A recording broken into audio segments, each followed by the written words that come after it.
Welcome to the Big Match Revisited, a trip back in time to see how football was televised in the 1970s, when Liverpool were the dominant force, but there were household names on the pitch and on the touchline up and down the country. This edition is from early October 1976. Settle down for some football nostalgia in the company of host and commentator Brian Moore.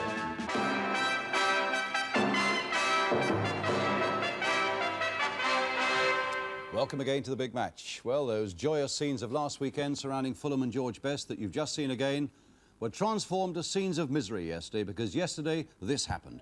George Best sent off in Fulham's match at Southampton, and on the programme today you'll see the incident that sparked off these headlines in your newspapers this morning. And here in the studio, the Fulham manager Alex Stock to give his view on the latest twist in the career of George Best. So, Southampton against Fulham, that comes up later in the programme. So, too, do the goals from the First Division clash between Leeds United and Manchester United. But our main match today is from the Third Division, as the two top challengers, Brighton and Crystal Palace, clashed at the Goldstone Ground in Brighton. And from that game, the two young managers have already made quite an impact on the game. Alan Mullery of Brighton, Terry Venables of Crystal Palace. So, the introductions are over. Let's go off to the Sussex coast, to Brighton, on a cold, wet and blustery day, but also a day that brought out the crowds, though some preferred a view from the warmth of their own homes. But a 27,000 crowd, and where else in the world would you have that sort of appeal for a Third Division match? The atmosphere was almost a cup-tie atmosphere then, as we first take a check on the two teams for this important Third Division game. First, Brighton and Hove Albion. Here's how they line up. Grummett in goal, a back four of Tyler, Rollings, Cross and Wilson. In the middle, Horton, Burnett, who's come in for the injured Peter O'Sullivan, and Piper. And up front, Fell, Mellor and Ward, with Catlin the substitute. But the leading light in Brighton at the moment is their young striker, Peter Ward. 5 goals in the last 3 games, and he'll be quite a danger to this Crystal Palace side, who line up like this, with Hammond in goal, a back four of Wall, Jump, Evans and Sampson. In the middle, Cannon, Chatterton and Hinchelwood, and then up front, Perrin, Swindlehurst and Silkman, with their substitute Phil Holder. And with Peter Taylor having gone this week to Tottenham for £200,000, it's Barry Silkman, here he is, a free transfer man from Hereford United, who takes his place. The referee today is Mr. Ray Lewis from Surrey. He's in the middle there, and now the crowd can settle down for the start. So Brighton kick off in the stripes, attacking the goal to our left, and they are in the blue and white stripes against Crystal Palace, who are in a white strip with that diagonal red and blue stripe. Here's Peter Ward for Brighton. My goodness, he was just a foot too high and giving a warning straight away there to Crystal Palace. They gave him a yard or two, and he got that well onto his right foot from some 28 yards. And it was just too high. So now it's with Silkman.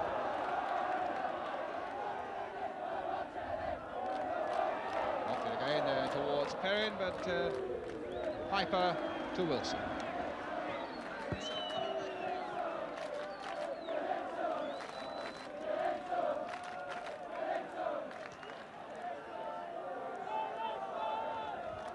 Harry Wilson with the long clearance now to Mellor.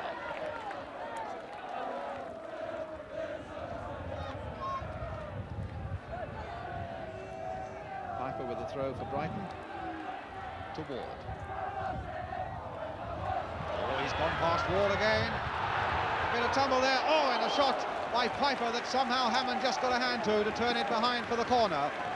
Ward causing a lot of trouble again there for that Crystal Palace defence.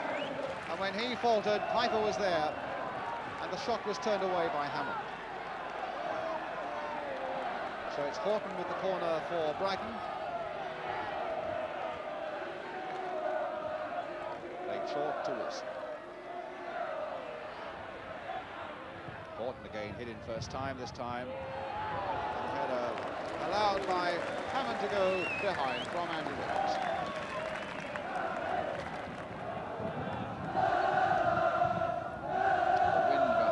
Brighton kicks, and it really is quite a fierce wind coming off the sea now.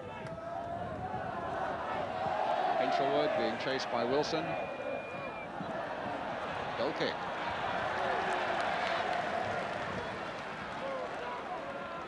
Paul Hinchelwood, brother of Martin Hinchelwood. In fact, he's taken Martin's place in the side.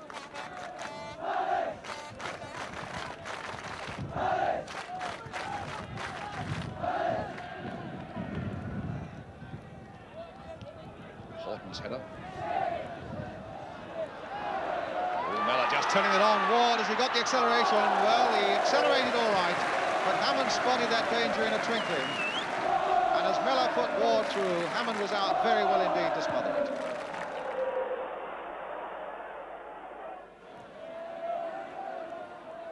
And now Steve Piper. Peter Ward outside him. Here's Ian Miller. Long legs just carrying him away. Twice there from Chatterton. Gets a curly little cross in there. This could be dangerous as Piper goes in and Hammond gets down in the nick of time again. Well, Miller made that. Twisting and turning, putting in the cross that put him under pressure. And Piper was right in there, only to be foiled at the very last by Hammond.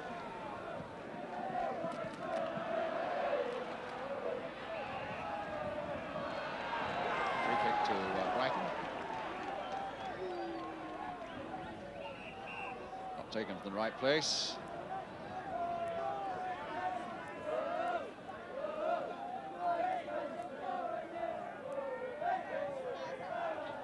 Now across the long one forward towards Peter Ward. Good bit of control there on his thigh. Jump wanting to bite at him, but knows he better not. Nice little pass now for Burnett. Oh, and hit it straight at Hammond.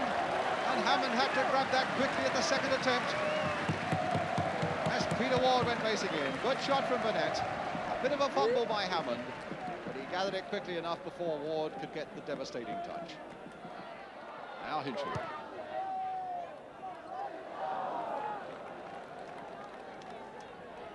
Tyler.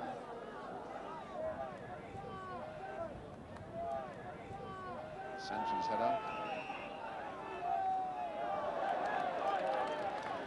Doing a little jump, which indicates, I think, that Fell was jumping at the opponent. Free kick.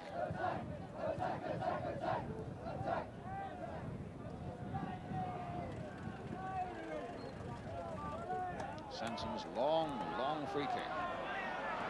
Wilson didn't get it away. Chatterton with the shot. He took a chip. Then a drive might have been better. It was just that tiny error by Wilson. Chatterton was on it. Chip went straight to Grummett.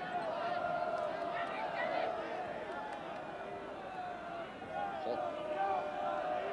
Tyler. Fell. Horton again. Miller. Fair looking ball as well. Picking up Wilson, linking him up with the attack now. They've got 4 up front, Brighton. Oh, but that was just a little too close to Peter Wall. Here's Chatterton.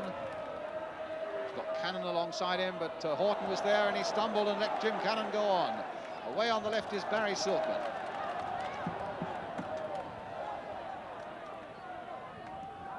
The touch there for Cannon to try a shot. Scottish defender coming in, linking in well again.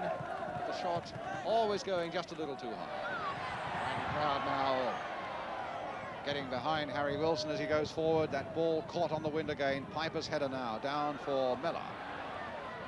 Touch for Ward, back for Miller. Nicely played. Oh, and a good save by Hammond from Miller. And Cannon in the end getting it away. Lovely combination there for Brighton between Ward and Miller. A 1-2 that came back to Miller. A little bit of acceleration, a good shot. Hammond well off his line to parry it though. Here's Ward. Wilson hoisting a long high one to the far side towards Fell and towards Miller. Goal kick.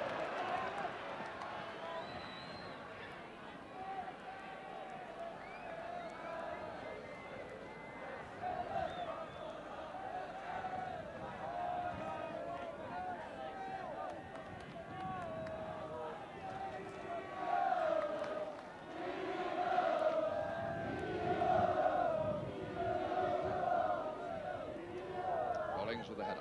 Wilson back to Grummett.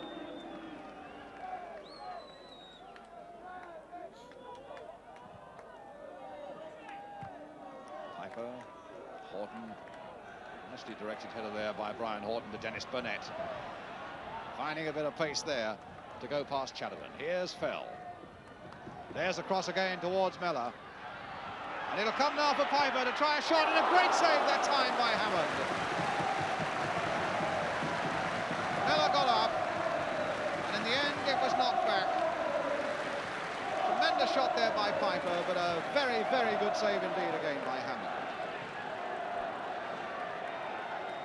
So Horton with the corner again for Brighton.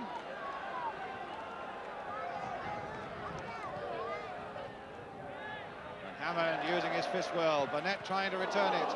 Cannon got in the way that time. Mellor back over his head. More problems there for Hammond, and he dealt with them well.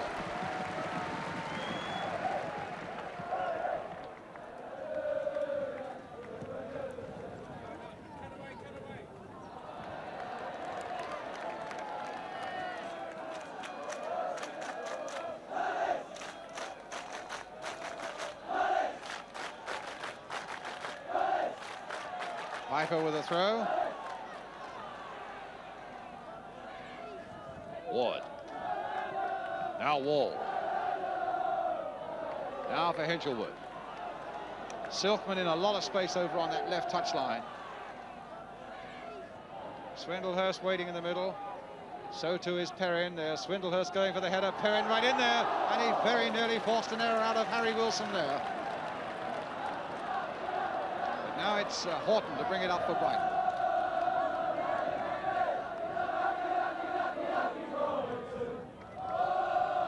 Fell on the far side.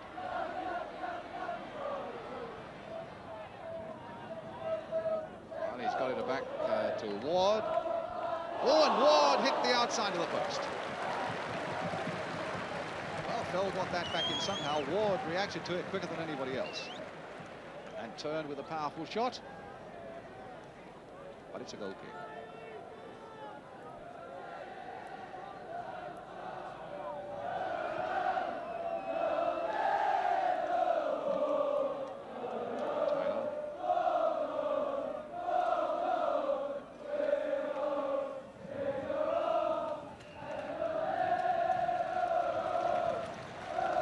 As the whistle goes there for half-time, in fact it's about 45 seconds early. But a goalless first half, played in a really blustery conditions. Probably Brighton have had the better of things. Miller and Ward always looking dangerous. Cross looking very secure for them at the back. And Hammond doing extremely well in that Crystal Palace goal, making a couple of really excellent saves. So the battle at the top of the third division unresolved here at the moment, with a half-time score at the Goldstone ground. Reading Brighton Hove Albion 0, Crystal Palace 0. We'll be right back with the second half.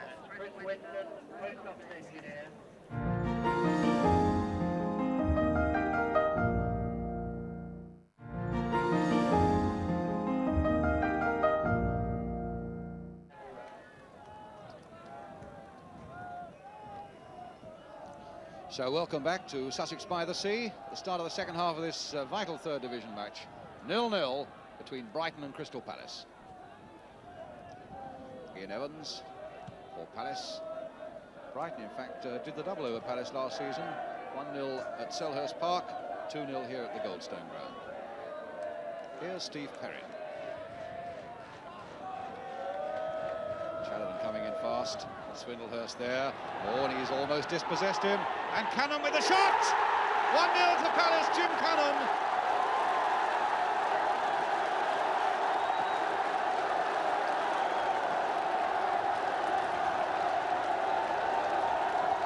Well, they made life hard for themselves, Brighton, on the edge of their own area. They were dispossessed, and the ball was slotted gently into the path of Jim Cannon. Up he came, right foot, whack, 1-0. Brighton 0, Palace 1. And now here's Phil for Brighton. Well, that's a brilliant start to the second half, inside the first minute. After a relatively unattractive first half, Palace really have put the cat amongst the pigeons. Here's Horton. No foul. Cannon, the man who did the damage. His first goal of the season, in fact, for Palace. Here he is again. Perrin. Oh, that'll fall for Ward. Onto the left foot. Oh, and Hammond had to come out quickly as Mellor came in. In fact, there was an infringement there inside that Palace penalty area.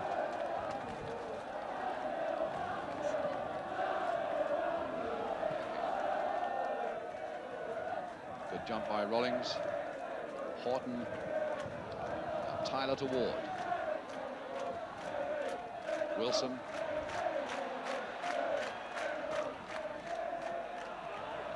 Well, an obstruction there by Chatterton. I don't think he can argue with that. Seemed a good decision to me. Free kick.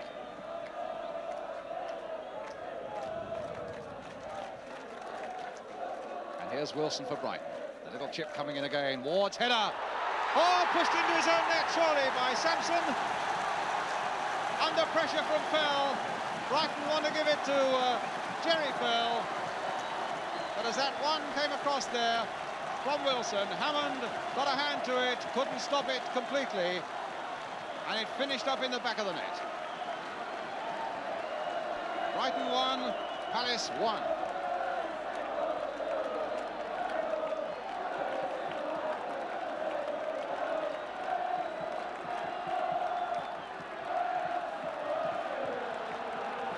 Hinchelwood. 2 goals in the first 8 minutes of the second half.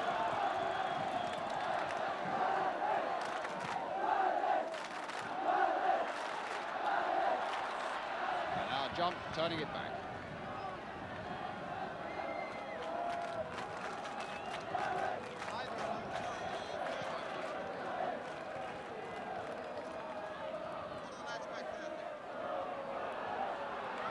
So now Burnett. Hitting Ward in the back. And now Hinchelwood.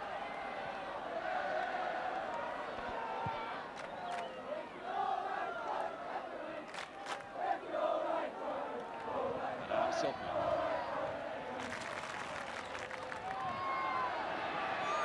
And now Sampson. Oh, and very nearly a header in there for Perrin. A beautiful run by the young fullback. And a good cross from the byline. Perrin, the number 9, up well, but not quite well enough.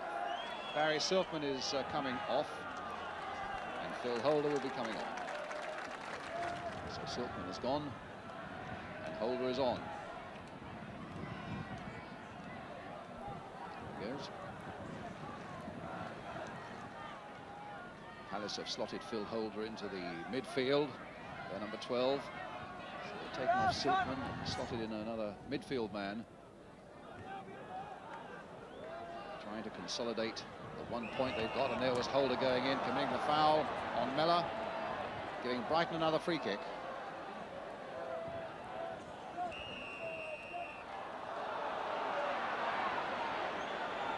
The referee telling Phil Holder to get back 10 yards. So that Graham Cross can take that free kick. Miller's going right in there, trying to get a backward header, but he was very well covered indeed by Peter Wall. Extremely well covered there by the Palace number 2.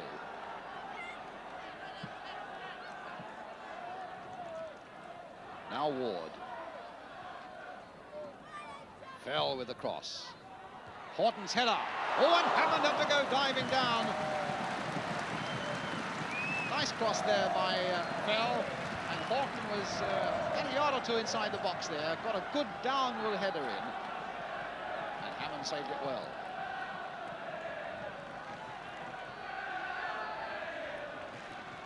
Fell with the corner, taken short. Tyler versus Swindlehurst. Fell. And Swindlehurst coming back for more, but giving away the throw.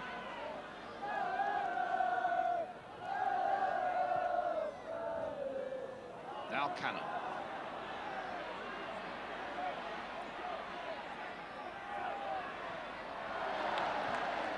No free kick.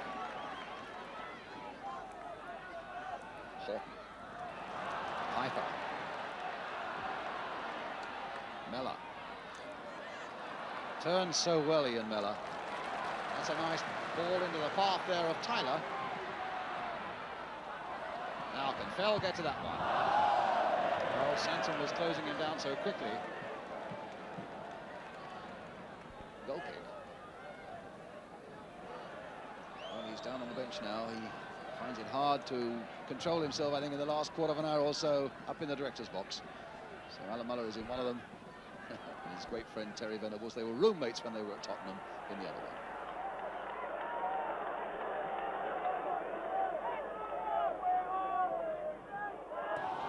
Perrin away. Cross going with him. No bother at all for him.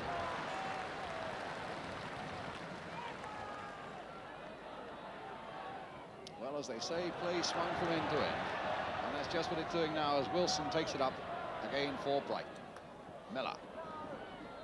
Again that delicate turn. Again that cross. Sampson forced to concede the corner because Jerry Fell was behind.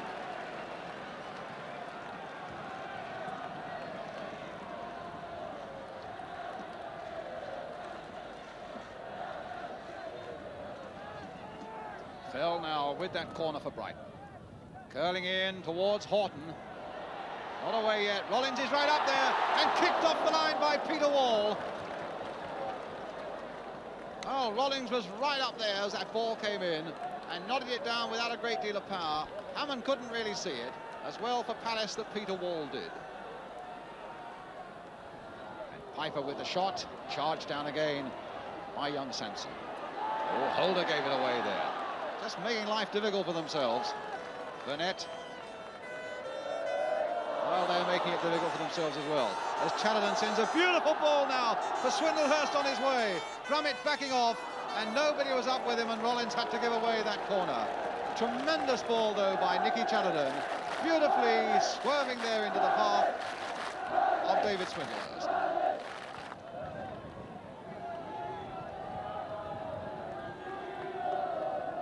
So, corner to Palace. Ian Evans coming up again for it. Peter Wall's coming up as well. Well, will Palace snatch a dramatic victory after being on the receiving end for so long in this second half? There's Evans with the header, but he didn't get the real touch that he wanted. And so it's a goal kick. My watch, just over a minute to go.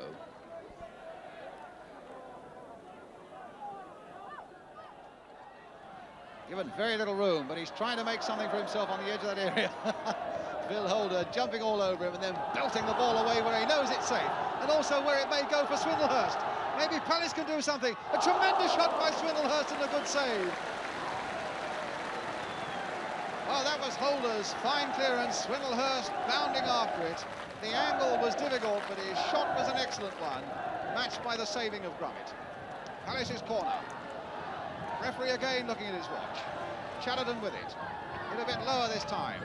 It'll come out as far as Ken Sampson. Surely he'll play it wide for Chatterton, and indeed he does.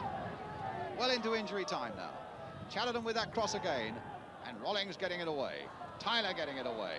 Jump reacting a little quicker than Ward on that occasion. Palace a matter of seconds away from a point. Wall the long ball forward, and Sampson going after it, but Grummett covering it well. And the referee looks, in fact, at two watches this time. And the long legs of Evans, who's had a storming game at the back for Palace, and it's all over. A point apiece. A good performance by referee Lewis. And Palace will be happy with that point. A goal by Jim Cannon putting them into the lead within a minute of the start of the second half. Paul Hammond having made some excellent saves in the first half and was called upon to make some more in the second. He half saved the shot that brought the equaliser. Now, whether it was an own goal by Sanson or one by Fell, that is what the clubs themselves and the players must decide. But one thing that we are absolutely sure about, there's Jim Cannon who scored the Palace goal. One thing we can be absolutely sure about is the final scoreline here at the Goldstone Ground in Brighton, which reads Brighton 1, Crystal Palace 1. In fact, it was an own goal, as you'll see, but the loss of a point means that Brighton lose their place at the top of the third division. They now lie second behind Shrewsbury with Palace in ninth place. But now let's meet those two young managers, Alan Mullery of Brighton, Terry Venables of Palace. The weekend started well for you, Alan, manager of the month after just 2 months active service in the game. But in fact, the game didn't quite live up to all the publicity, did it? Not really, Brian, no. 27,000 people, which was a super crowd, you know, a great crowd of people come down to see the game, and as a spectacle, it never really got started. The goalkeeper made some crucial saves in the first half when we needed to score to get the crowd alight, really. But they didn't really get involved at all because they never really had a great deal to cheer about. In fact, Paul Hammond did well for you, Terry, didn't he?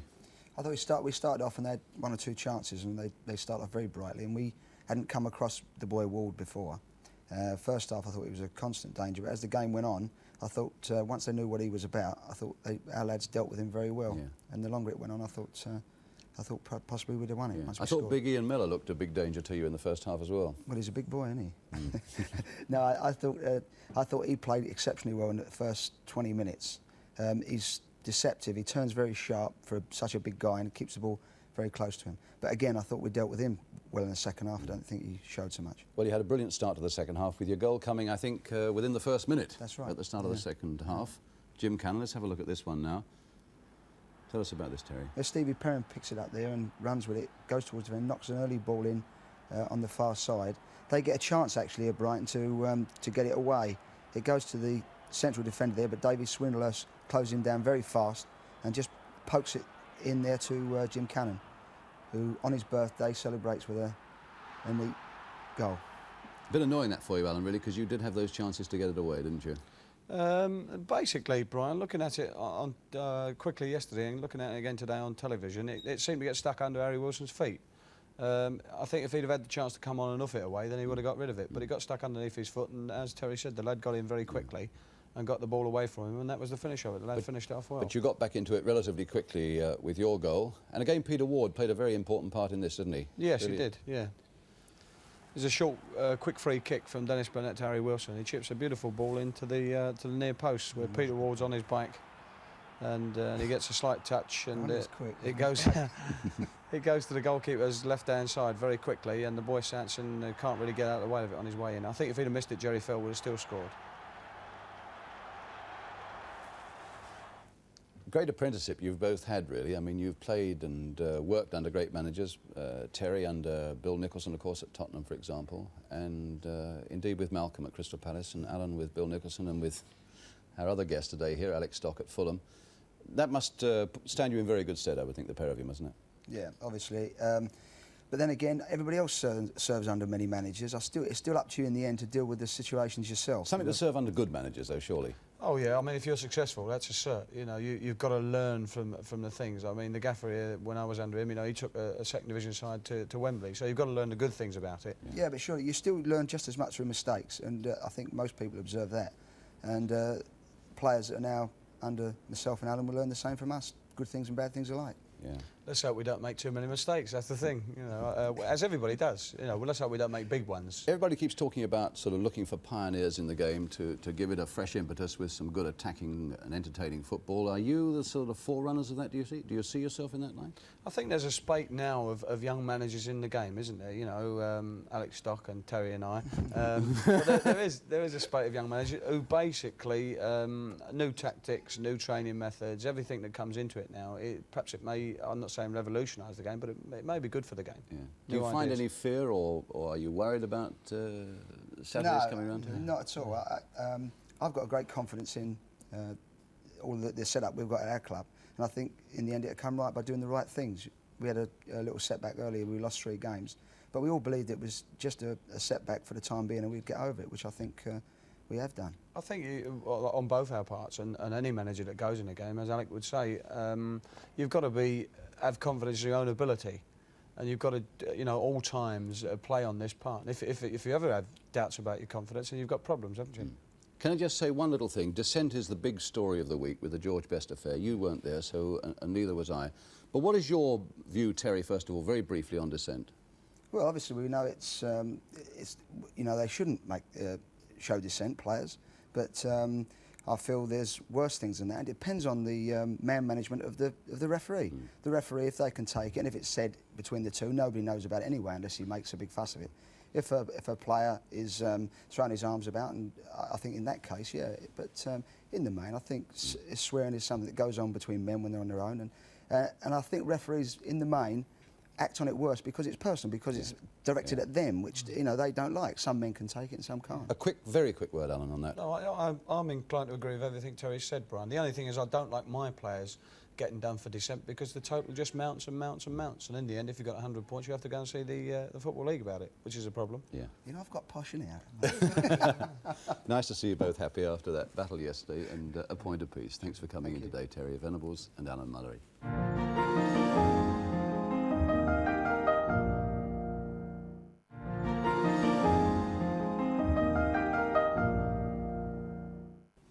Well, for our second match, we call him briefly at Ellen Road, where for years teams have gone knowing that they're going to get a hard old game and a pretty exhausting one too, and not much else.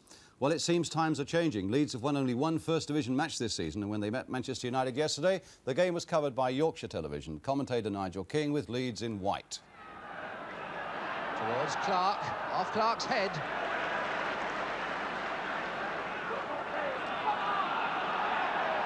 Very young team, Manchester United now, but obviously an asset to have the experience of Stepney at the back.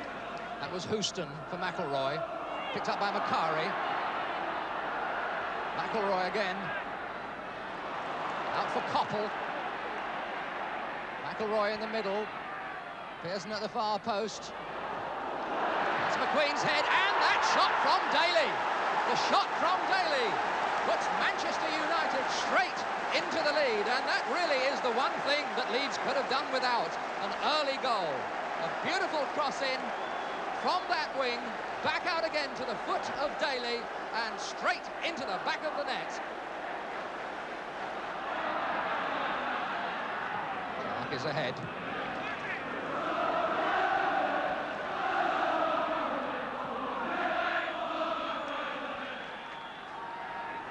It's Frankfurt.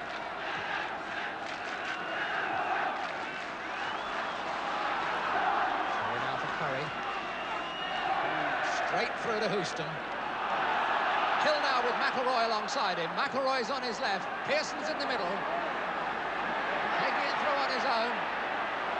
McQueen's going to be too late. It's McElroy. Pearson's at the far post. And very quickly, and that's there again. And that was number 7, young Coppell. Coppell was standing there. Pearson was waiting. But it was Coppell who got the ball and had very, very little trouble indeed in beating David Harvey to pop it straight into the net. And that spells more trouble for Leeds. Pearson rather on his own, Hunter in attendance.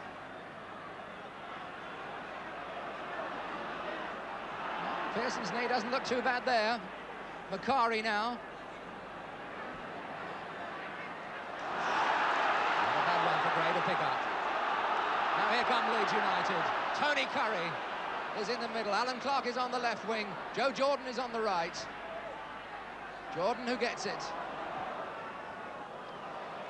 Build up a little too slow because those United defenders funneling back Jordan's head. And once again, and Stepney a bit lucky to get that. And that's a corner. Well, there can't be very long now to half-time. And United beginning to put one or two passes together, looking a little sharper, and a goal just before half-time would perhaps be the tonic that they need to take to the dressing room. And that victory puts Manchester United on top of the First Division, and that defeat leaves Leeds 4 off the bottom. But now it's time for your letters, and the first one today comes from Melvin Cherry of the Walk in Potters Bar in Hertfordshire, who spotted a curious thing in last week's match between Fulham and Hereford, where the Fulham goalkeeper, Peter Mellor, started to use one jersey there, as you saw, with some stripes down it, and then quickly he seemed to have got one without stripes at all. Well, of course, our editors use close-ups like that to help them to chop very expertly 90 minutes of football down to 30 minutes or so for you to enjoy on a Sunday afternoon. But what you didn't see, of course, is between those two shots this happened. Ron Woolnough, the Fulham physiotherapist, brought on another jersey for Peter Mellor to put on. As the referee Alan Robinson said on the day, Mellor's jersey did not conform with Football League regulations, which say that goalkeepers must wear plain jerseys. You may remember the story after England's recent game with the Republic of Ireland at Wembley that Arsenal's Liam Brady lost his Irish shirt, and he was a bit upset about that. So we went to the manufacturers in Dublin and got another one for Liam so that he should remember that tremendous Irish performance on the night. There it is with the badge and, of course, the number 6 shirt that Liam wore to such good effect on that night. And on the subject of shirts, I've got a letter here from Mrs. Hunt, Mrs. G. Hunt of 40 Danehurst Street in Fulham, SW6. And what about this? She tells me her father, Watty White, played for Scotland in the 1908 match against England, and this is the shirt, SVE 1908. She tells me, incidentally, that it's not been washed since 1908. What about the colours? Not the famous royal blue or the dark blue, but pink and yellow. Incidentally, Watty White played for Bolton, he played for Fulham, and he played for Everton and well. Incidentally, this is the cap that he also won, playing for Scotland on that famous day nearly 70 years ago. Incidentally, Mrs. Hunt also tells me that her father had a testimonial match during his career from which he made the princely sum of £28.06. No doubt Arsenal's Peter Simpson will be hoping to do a little better than that when he has a testimonial match. Arsenal against Spurs to be played at Highbury next Saturday afternoon, when so many First Division games are off, because of course players will be joining Don Revie for World Cup preparations. The Peter Simpson match next Saturday at Highbury. Quick mention too of a former Arsenal favourite, Terry Mancini, now starting a new part of his career with 4th Division Aldershot. He played his first game yesterday at Darlington. Aldershot lost 2-1. I wonder what difference he finds in the 4th. Surprisingly little, actually. You know, obviously apart from the crowds and the grounds, the atmosphere and that, but I've been very surprised in the 2 games I've played in that the amount of football being played. It's marvellous. You know, they knocked the ball about. Darlington, the same as Swansea last week, play a lot of good football. Very well. Anyway, it's nice to see you playing once again. Let's hope a lot of the viewers from the big match will come down to Aldershot and see you in action. I should hope so. See you still playing as well as ever. Gardam, get your mob down here. We'll get down to Aldershot and have a look at us. We shall see, we shall see.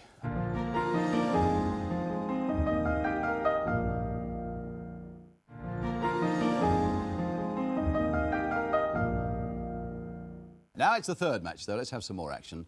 And we come to the sensations at Southampton, where George Best has made all the wrong sort of headlines this weekend by being sent off. Well, now you can see it for yourselves as we bring you Southampton against Fulham, covered by Southern Television, commentator Martin Tyler. Fulham are in the white shirts. McDougall going with Howe, and this is Leslie Strong. Deflected away for a throw to Fulham. Rodney Marsh coming over to get involved in the action, leaving it for Evanson, the familiar figure of Bobby Moore. Now Blythe. Well, a win to their name in league football, Southampton. And there's Osgood setting Peach forward. David Peach playing in midfield, and Jim Steele here at left back. Peach again. Osgood and Shannon waiting in the middle, and McDougall! Ted McDougall!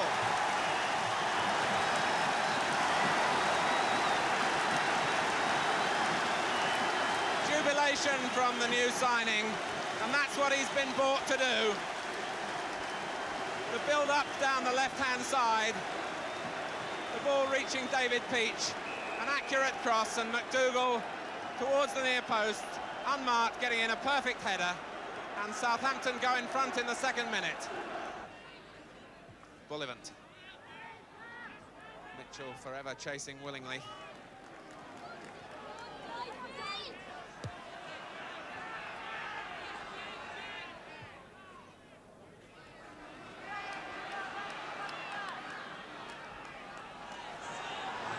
The crowd urging him to quicken the tempo up. And Moore bundling Stokes off the ball. Bobby Moore not at all happy with that decision.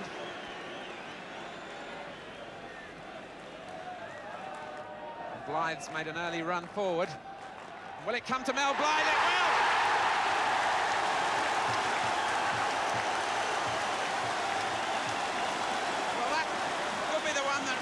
For Southampton.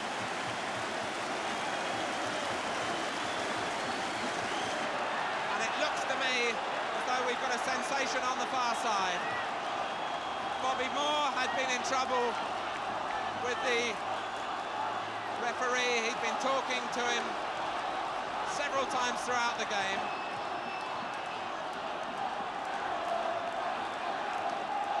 Mr. Shapter has been speaking to the players. He's pointing to the far side.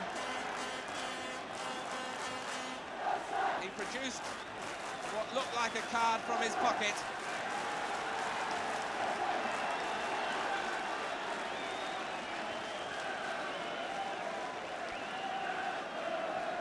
There's some consolation for George Best. George Best looks as though he's the man in trouble.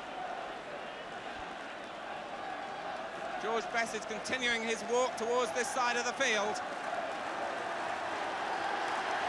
Bobby Campbell is over on the touchline talking to him, and that really is one of the saddest sights that you could see on the ground today. Alan Slough is talking to Bobby Campbell. George Best is coming off the field. There's no doubt about it, he has been sent off.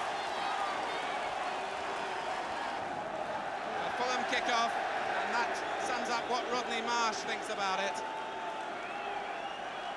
Just toe-end it forward. The Fulham players weren't happy about the award of the free kick. It didn't look as though they were happy about the way that it was taken. As Shannon breaks forward again, and it looked very much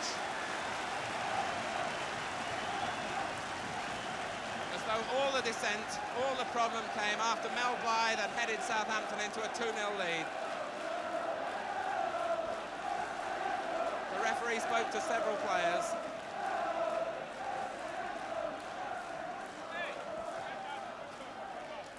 The header from McDougall. And Laurie McMenemy down in front of me is brushing away photographers who are trying to take pictures of the dugout. But the game goes on. Fulham trail by 2-0. They're down to 10 men.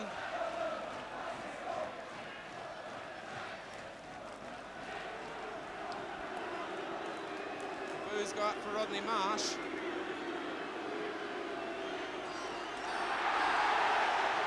Going on, and it's tapped into the net by Mitchell, and it's 2-1, and now it's Southampton's turn to protest. Well, certainly Marsh was pushing people out of his way, and one can only think that the Southampton players perhaps had some cause for complaint.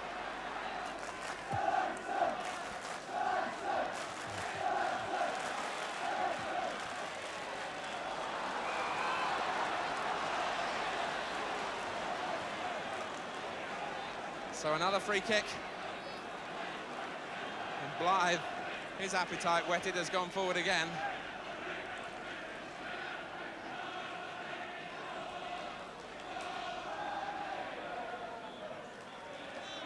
Peach will take it. And Blythe is in there! Well, it's all happening for Mel Blythe. It's all really fallen apart for Fulham.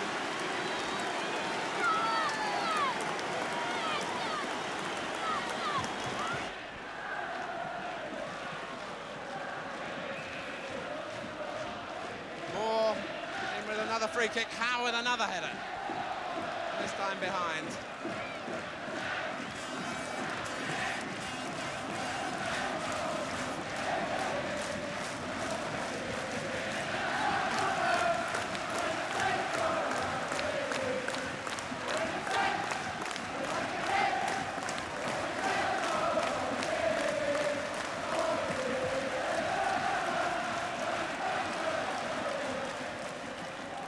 Osgood.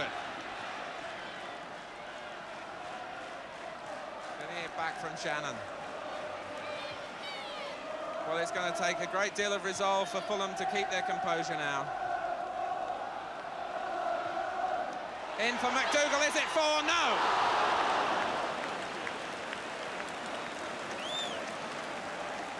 And the Southampton defence, the Fulham defence rather, all over the place as Osgood found his man. McDougall had a really intelligent run, and then on his left foot pulling it wide.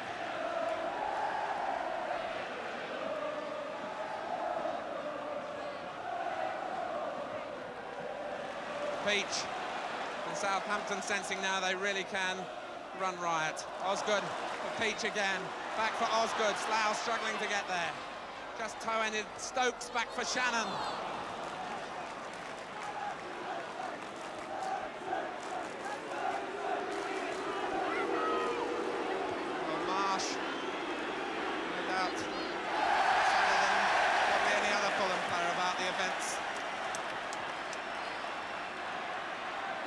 Strong. Marsh is still down. Mitchell. Down he goes. The trainer, Ron Woolnough, comes on for Rodney Marsh. John Mitchell is hurt as well. Bobby Campbell has come onto the field.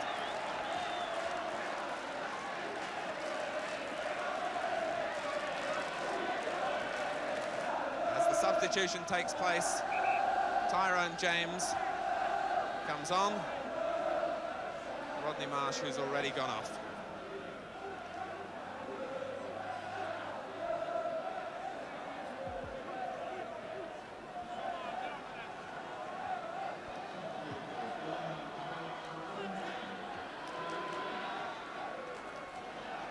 Shannon. McDougall is onside. Ted McDougall in with a great chance for number 4, and there it is.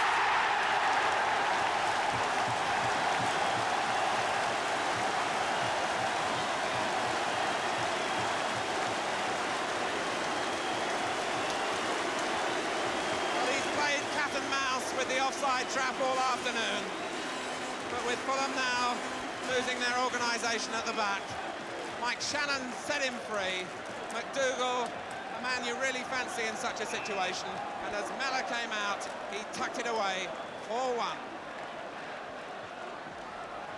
Now here's the Fulham manager, Alec Stock. Alec, today do you feel sorry for George Best? Are you angry? What has happened? Quite frankly, if you put those two as a straight question, I feel quite sorry today. Why? Well, I saw things yesterday happening on a football field that I very much didn't like. Let's take it from the word go that Southampton deserved to win.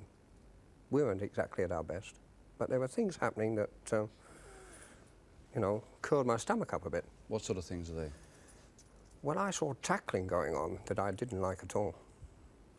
And you have to decide which is the worst of all the evils.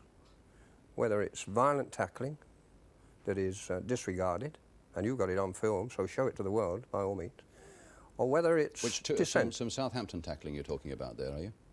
That we've seen? My fellas had their names taken for tackling. No Southampton player had his name taken at all. So when you talk about priorities, you say you can, it's either the violence in terms of tackling or violence of the tongue you're talking about, are you? Well, you have to decide which is worse. Which do you think is the worst offence then? Well, God almighty, physical violence is the worst to start with, isn't it? Must be. But you can't condone dissent, Alec. I don't condone it at all. I mean, I have a player sent off. And until I get in the office tomorrow and chat about it, I'm a spectator, isn't it? I was a spectator of the match, sitting in the grandstand when it all happened. I know roughly what happened. And we should discuss it. We're Fulham. Damn me, it's only a fortnight ago we had the letter down from the FA, said we're the best behaved side in England all our share. Okay? If you can tell me anybody in Fulham that tackles violently, kicks, scratches a bite, point him out to me. We've never had one. What was your skipper Alan Slough saying to the referee during that incident? Well, if there have been some foul language used, and quite frankly, once again, by two very violent people on the Southampton side. What, violence of the tongue you're talking about? Yeah. So he is quietly saying there, if you send one fellow off for abusive language, there are about 6 of them should go. Send them all off. And that's what it was all about. In fact, the incident that led up to it, it looked a fairly innocuous tackle by Bobby Moore, which we can see again on the far side. Innocuous tackle, Brian, was it? Take a good look at it, show it again. Let's do that now, and Alec, quite right frankly, now. it wasn't even a tackle. Well, here we go now. Bobby Moore. And this is the turning point of the game, isn't it? Look at it. Look. And that was a foul by Bobby Moore. And that is the turning point of the game, and that's what caused all the trouble. Okay? I think we feel like vultures sometimes. We praise George Best, and he had a marvellous game that thrilled everybody last week. And today, here we are. We're down on him. He's been sent off. I'm not. I'm not. But what do you think the view maybe of the Football League will be now, who've got to consider George Best at the end of this year? Oh, I think there's 1 or 2 people who love to come for their pound of flesh, waiting for it. Here's a fella that fills football grounds, does beautiful things, but you've still got a few people waiting on the sidelines to hit, and they'll love it. That is a terrible sight, Alec. Very sad, though. This is worse, too, because I've never seen that on the side of mine at all.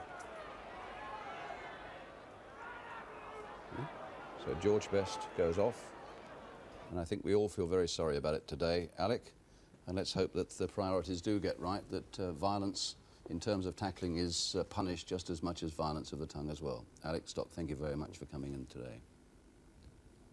And that's it. And after rejoicing in the skills and good humour of Fulham and George Best last weekend, this latest incident really brings the ups and downs of football into very sharp focus indeed. One week it's smiles and triumph, and the next it's utter misery.